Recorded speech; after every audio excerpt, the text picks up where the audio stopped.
থেকে 3 দিনে প্রেমিক প্রেমিকাকে বশীকরণ, দাম্পত্য কলহ দূর করা, গোপন রোগের চিকিৎসা সহ দেয়া হয় সব সমস্যার সমাধান। সাদিয়া কানিসা। দূর দূরান্ত থেকেও বহু লোকজন আসেন। আদৌ কি তাদের কেউ সুস্থ হয়েছেন এখানে এসে? আসছে এখানে ওই সন্তানদের জন্যই যেন সমস্যা ভালো লাগাইছে। আমি আগে আসছিলাম শ্বাসকষ্টের জন্য, এই পানি ভরা তেল ভরা নিয়েছি, আমি নিজে খাইছি, উপকার হয়েছে, ভালো হয়েছে। যে কোনো গোপন রোগের চিকিৎসা করি। আপনার বান দেয়, জাদু টুনা করে, নষ্ট করে, মাইটে করে যে ফেপড়া পয়সা যায়, যে কোনো ব্যাপারে আপনি আল্লাহর রহমতে আমার কাছে চিকিৎসা, গোপন কথা খুইলা বললে চিকিৎসা নিতে পারবেন। আশা করি আপনার যে কোনো ব্যাপারে, বাহিরে ভিতরে হোক, যে কোনো ব্যাপারে একজনের কাছে বলতে পারেন না আমার ব্যর্থতা বলবেন, প্রেমের ব্যর্থতা হয়ে গেছেন, অথবা ফাঁস নিয়ে যাবার চান, মরবার যান, বিষ খাইবার যান, ওটা যায় না। আশা করি আমার সাথে যোগাযোগ করলে প্রেমের মানুষকে কাছে পাওয়া যাইবেন তাড়াতাড়ি। 24 ঘন্টার ভিতরে, 72 ঘন্টার ভিতরে হইব, 24 ঘন্টার ভিতরে। আবার 3 ঘন্টার ভিতরে আপনি যদি কোন চালান করে দেবো, উধাই করে নিয়ে যেতে পারবেন জিনের মাধ্যমে। সবাইকে প্রীতি এবং শুভেচ্ছা জানিয়ে শুরু করছি আজকের প্রতিবেদন। তো দর্শক, আপনারা দেখতে পাচ্ছেন যে আমার সামনে একজন পরিচিত মুখ। এর আগেও এই ভাইকে আপনারা দেখছেন। সে সাধারণ মানুষ না, একজন কবিরাজ মানুষ। সে অনেক রোগের চিকিৎসা করে এবং অনেক মানুষই ভালো হয়েছে, যে যারা তার কাছে ফোন দিছে এবং তার যে চিকিৎসা নিছে সবাই মোটামুটি ভালো হয়েছে। আর এটা হচ্ছে যে সম্পূর্ণ বিশ্বাসের উপরে। যদি আপনি বিশ্বাস করেন যে না, কবিরাজি চিকিৎসা ভালো, সে বিভিন্ন গাছগাছরা বা বিভিন্ন মন্ত্রের মাধ্যমে চিকিৎসাগুলো করে, তো আপনারাও এই ভাইয়ের চিকিৎসা নিতে পারেন, বা অনেকেই হয়তো চিকিৎসা নিছেন, তো জানেন আপনারা যে সে কেমন। তো আজকে আবারও আসছি তার কাছে, তার চিকিৎসা সম্বন্ধে আরো কিছু আমরা জানবো। আসসালামু আলাইকুম। ওয়ালাইকুম আসসালাম। তো আবার একটু দর্শকদের উদ্দেশ্যে আপনার নামটা একটু বলেন। আমার নাম হলো আকবর কবিরাজ। আকবর কবিরাজ। তো আজকে আবারও আমরা আসছি যে এ পর্যন্ত অনেকে আপনার ভিডিও দেখছে বা অনেকে আপনার চিকিৎসা নিছে, কেউ ভালো হয়েছে। তো যারা ভালো হয়েছে তাদের উদ্দেশ্যে কিছু বলেন। আল্লাহর রহমতে আমার কাছে যে আসবো, ইনশাল্লাহ আল্লাহর রহমতে ঘুরতে পারবো না। আল্লাহর রহমতে আজ পর্যন্ত কেউ তো কয় নাই যে আমার কোনো কাজ হয় নাই। কমার বেশি সবারই আল্লাহ ভালো করছে। বিশ্বাসে বস্তু মিলে, অবিশ্বাসে কিছুই মিলে না।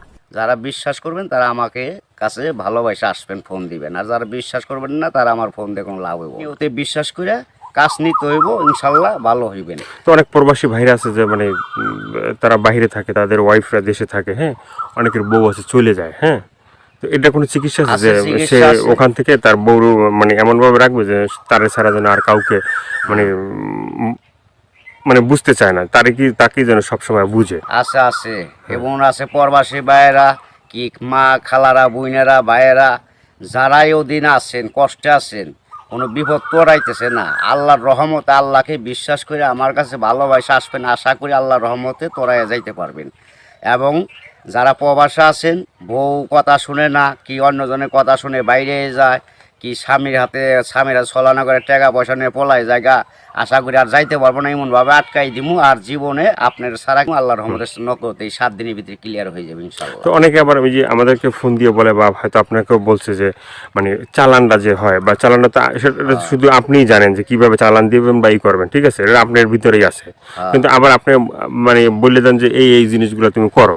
যে কোনো সমস্যা আল্লাহর রহমতে যদি ইমান বিশ্বাস থাকে, যারা নামাজ পড়েন 5 ওয়াক্ত 5 জায়গা, তারা আল্লাহ নবীকে বিশ্বাস করে আমাকে দয়া করে ফোন দিবেন, চিকিৎসা নেবেন। না, এই যে আমরা যে আপনার কাছে আসছি, হ্যাঁ, এই যে কিছুদিন আগে আমাদের দেশেরই এক লোক আপনার চিকিৎসা নিয়েছে। চিকিৎসা নেওয়ার পরে বলছে যে হে, চিকিৎসা করে আকবর কবিরাজ খুব ভালো চিকিৎসা করে। সে বলার পরে উনি আবার আমাদের বললো যে ভাই, আপনার যে তার কথাগুলো একটু তুলে ধরেন, তাহলে হয়তো বিভিন্ন মানুষ উপকৃত হবে। তো সে বলছে যে না, ভালো চিকিৎসা পাইছে। তো এই ধরনের আপনার আছে কেউ ভালো ভালো চিকিৎসা পাইছে? এর আগে তো ভিডিও ছাড়ছি। আল্লাহর রহমত আছে, বহুত আছে, এভেলেবেল আছে ইনশাল্লাহ। সবাই কইতেছে, না কইলে আপনারা কেমন আইলেন করবেন নাকি? ভালো হয় বিদায় আপনারা এসে উঠাইবেন নিছেন। এবং দর্শক অনেকজনই ভালো হয়েছে প্রেমের ব্যাপারে, অথবা একটা মেয়ের পিছের টাকা লাখ লাখ টাকা এবং সে মেয়েরে পাইতেছে না। আশা করি আমার কাছে চাইলে ওই মেয়ে আর ফাঁকি দিতে পারবো না, এমনভাবে বাধ্য করে দিমু সারা জীবন কর্ণিকে ছেলের পাগল হয়ে থাকে। অনেক ভাইরা আছে প্রবাসে থাকে, হ্যাঁ, তারা দেখা গেছে এই দেশে একটা মেয়ের সাথে সম্পর্ক ছিল, থাকার পরে সে তো বাইরে চলে গেছে। এখন তার চিন্তা ভাবনা আছে যে এই মেয়েকেই বিয়ে করবে। আবার এদিকে বাপ মা আছে যে মেয়েকে অন্য জায়গায় বিয়ে দিয়ে দেবে, ঠিক আছে। তো সেই মেয়েকে যে সে আসা পর্যন্ত থাকে, বা থাকবে। হইব না বাকি জীবনে এমন কাম করে দেবো, মেয়ে জীবন আর ওই ছেলের ছাড়া বিয়ে হইতে পারবো না। কামই হইব না মেয়ের, বাপ মা সহ রাজি করে দেবো ওই ছেলের বিরুদ্ধে করে দেবো। ছেলে জাগাবো তাই, মেয়ে জাগাবো তাই, ওই ছেলের মানে বাধ্য হয়ে যাবো, গোলাম হয়ে যাবো মেয়েটা, সোজা কথা। ওই ছেলের ছাড়া কখন আর বিয়ে সে বসবার চাইব না, রাজি হইব না। দুনিয়ার ফকির কবিরাজ বাইটাকে পোপা দিলেও কাম হবো না। আমার যেটা কাজ, যেটা আমি করে রাখুম, এইটার উপর আর কেউ চালান করতে পারবো না। এই বাংলাদেশের পৃথিবীতে হে মায়ের পর জন্ম হয় নাই, ফিরে দুনিয়া নিয়ে আসতে হইব। যদি আমার উপরে কথা অ্যাটাক করে তাহলে আসতে হইব ফিরে জন্ম নিয়ে। তো অনেক আছে যে বাধ্য, মানে অবাধ্যকে বাধ্য করা, হ্যাঁ, হ্যাঁ। অনেক আছে যে মনে করেন যে কেউ মানে স্ত্রী আছে, সে মানে স্বামীর কথা শোনে না, আবার কেউ সন্তান আছে, সে মা বাবার কথা শোনে না, এভাবে মানে অবাধ্য যারা, ঠিক আছে, তাদেরকে বাধ্য করা, এভাবে মানে কি আল্লাহর রহমত কি আছে, ছেলের সন্তান কথা শুনে না অথবা পড়ালেখা করতে চায় না, মা বাপরে মানে না, ওই মা বাপের বাধ্য করে দেওয়া যাবো। সে ওষুধ আছে, চালানের টাকা দিলে আমি ওষুধ কিনার টাকা দিব, আমি নাম দিব, চালান করে দিব, আল্লাহর রহমতে ভালো হয়ে যাবো। মা বাপ যা বলবো ছেলে তাই শুনবো। তো এই যে চিকিৎসাগুলো শুধুমাত্র এই ভিডিওর ভিতরে আপনার ফোন নাম্বার থাকবে, সেই নাম্বারে তো দর্শক যোগাযোগ করবে, কিন্তু শুধুমাত্র যোগাযোগ করলেই কি হবে যে মানে না আপনার কাছে আইসে তারপরে মানে ওষুধগুলো নিতে হবে? আমার কাছে আসতে হবে না, ওষুধ নিতে হবে না। আমি ওষুধ আমার কাছে নিউন লাগে না, আসল লাগে না। ওই চালানের মাধ্যমে আমি কাজ করি, ওই নাম্বারে যোগাযোগ করে ফোন দিব, ওই ওষুধের যে খরচটা লাগে ওই খরচটা সে পাঠাই দিব, নাম বলবো, আমি নামের পর কাজ করে দিব। আল্লাহর রহমতে সাকসেস করলে ভালো হয়ে যাব। ভালো হওয়ার পরে আমি একটা মাহফিল করি, ওই মাহফিলের সকলে যা দেয় দিব, না দিলে তাও খুশি, দিলেও খুশি, সবাই এসে দেখা করে দিব।